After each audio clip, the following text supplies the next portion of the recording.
नमस्कार। जब हम आज़ादी की लड़ाई की बात करते हैं तो कई बड़े नाम जहन में आते हैं, है ना? लेकिन कुछ हीरो ऐसे भी हैं जिनकी कहानी उतनी सुनाई नहीं गई। आज हम एक ऐसे ही महान शख्स के बारे में जानेंगे, खान अब्दुल गफ्फार खान, जिन्हें लोग प्यार से बादशाह खान भी कहते थे। लेकिन एक सवाल जो सबसे पहले मन में आता है वो ये है कि उन्हें फ्रंटियर गांधी आखिर क्यों कहा जाता था। चलिए आज इसी सवाल का जवाब खोजते हैं। तो उनकी पूरी कहानी को समझने के लिए हम इसे 4 हिस्सों में देखेंगे। सबसे पहले जानेंगे कि वो कौन थे, फिर बात करेंगे उनके बनाए खुदाई खिदमतगार आंदोलन की। इसके बाद देखेंगे कि बंटवारे के बाद उनका संघर्ष कैसा रहा और आखिर में नजर डालेंगे उनकी विरासत पर। तो चलिए शुरू करते हैं पहले हिस्से से। कौन थे फ्रंटियर गांधी और क्या बात थी कि उनका पूरा जीवन अहिंसा और आजादी के लिए ही समर्पित रहा। उनकी जिंदगी पर एक नजर डालें तो ये बड़े मोड़ दिखाई देते हैं। 1890 में पेशावर के पास जन्म हुआ। 1929 में उन्होंने खुदाई खिदमतगार की स्थापना की। फिर आया 1947 भारत का बंटवारा। 1987 में उन्हें भारत रत्न से नवाजा गया और 1988 में पेशावर में ही उनका निधन हो गया। उनकी पहचान का जो सबसे बड़ा पिलर था वो था अहिंसा का सिद्धांत। उनका मानना था कि ब्रिटिश राज से लड़ना है पर बिना हथियार उठाए। और पता है, यही वो सोच थी जिसने उन्हें महात्मा गांधी का इतना करीबी बना दिया और इसी वजह से उन्हें नाम मिला फ्रंटियर गांधी। अब देखिए, अहिंसा का ये विचार सिर्फ बातों तक सीमित नहीं था। इसे जमीन पर उतारने के लिए उन्होंने एक कमाल का आंदोलन खड़ा किया। नाम था खुदाई खिदमतगार। आप इसे एक तरह की अहिंसक सेना कह सकते हैं जो आजादी और समाज सुधार के लिए लड़ रही थी। तो साल था 1929 जब उन्होंने खुदाई खिदमतगार आंदोलन की नींव रखी। और ये कोई छोटा मोटा कदम नहीं था। सोचिए, पश्तूनों के उस इलाके में जो अपनी लड़ाकू परंपराओं के लिए जाना जाता था, वहाँ कोई अहिंसक आंदोलन की बात कर रहा था। ये तो एक क्रांति ही थी।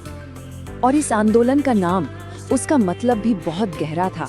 खुदाई खिदमतगार यानी ईश्वर के सेवक। नाम से ही पता चलता है कि इसके पीछे सेवा का भाव था, एक आध्यात्मिक सोच थी। इस आंदोलन के 2 बड़े मकसद थे। पहला, बिना हिंसा के अहिंसा के रास्ते पर चलकर अंग्रेजों से देश को आजाद कराना। और दूसरा, जो उतना ही जरूरी था, पश्तून समाज के अंदर जो गलत रीति रिवाज थे उन्हें खत्म करना। तो ये सिर्फ एक पॉलिटिकल मूवमेंट नहीं था, ये एक सोशल रेवोल्यूशन भी था। और बहुत जल्द ही ये आंदोलन एक और नाम से फेमस हो गया, लाल कुर्ती आंदोलन। ऐसा इसलिए क्योंकि इसके जो वॉलंटियर्स थे वो सादे लाल रंग के कुर्ते पहनते थे। ये रंग त्याग और सेवा का प्रतीक माना जाता था। अब चलते हैं उनकी जिंदगी के शायद सबसे मुश्किल दौर की तरफ, यानी बंटवारे के बाद का संघर्ष। ये एक बिल्कुल नई लड़ाई थी, अपने ही लोगों के हक और पहचान के लिए। आपको बताऊं, बादशाह खान भारत के बंटवारे के सबसे बड़े विरोधियों में से थे। वो इसके सख्त खिलाफ थे। उन्हें ऐसा लगा जैसे कांग्रेस ने उन्हें और उनके लोगों को अकेला छोड़ दिया है। तो ये बंटवारा उनके लिए सिर्फ एक पॉलिटिकल फैसला नहीं था, ये एक बहुत बड़ा पर्सनल झटका था। और बस यहीं से उनकी जिंदगी की लड़ाई का रुख ही बदल गया। देखिए, 1947 से पहले वो लड़ रहे थे अंग्रेजों के खिलाफ और 1947 के बाद उनकी लड़ाई शुरू हो गई पाकिस्तान के अंदर अपने ही पश्तून भाई बहनों के अधिकारों के लिए। पाकिस्तान में रहते हुए उन्होंने पश्तूनों के लिए एक अलग ऑटोनॉमस राज्य की मांग की जिसका नाम था पख्तूनिस्तान। मकसद सीधा था, अपने लोगों को उनकी राजनीतिक और सांस्कृतिक पहचान दिलाना। लेकिन अपने उसूलों पर टिके रहने की उन्हें बहुत बड़ी कीमत चुकानी पड़ी। और विडंबना देखिए कि आजादी से पहले अंग्रेजों ने उन्हें जेल में डाला और आजादी के बाद पाकिस्तान की सरकार ने। उनकी जिंदगी का एक बहुत बड़ा हिस्सा जेल की सलाखों के पीछे ही गुजरा। तो सवाल ये उठता है कि इतनी मुश्किलों के बाद इतिहास ने उन्हें कैसे याद रखा। आइए अब उनकी विरासत और उन्हें मिले सम्मान पर एक नजर डालते हैं। ये उनकी निस्वार्थ सेवा का ही नतीजा था।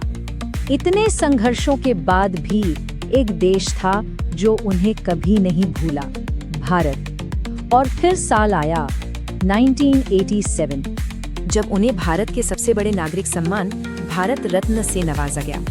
ये सिर्फ एक अवार्ड नहीं था, ये उनके त्याग और भारत के लोगों के दिलों में उनके लिए जो इज्जत थी उसका सबूत था। उनकी एक बात उनके पूरे जीवन का निचोड़ बता देती है।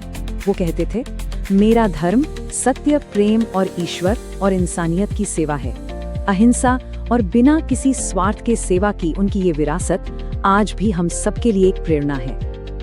और ये पूरी कहानी हमें एक बहुत बड़े सवाल के साथ छोड़ जाती है कि आज की इस दुनिया में अहिंसा का रास्ता कितना प्रासंगिक है, कितना रेलेवेंट है।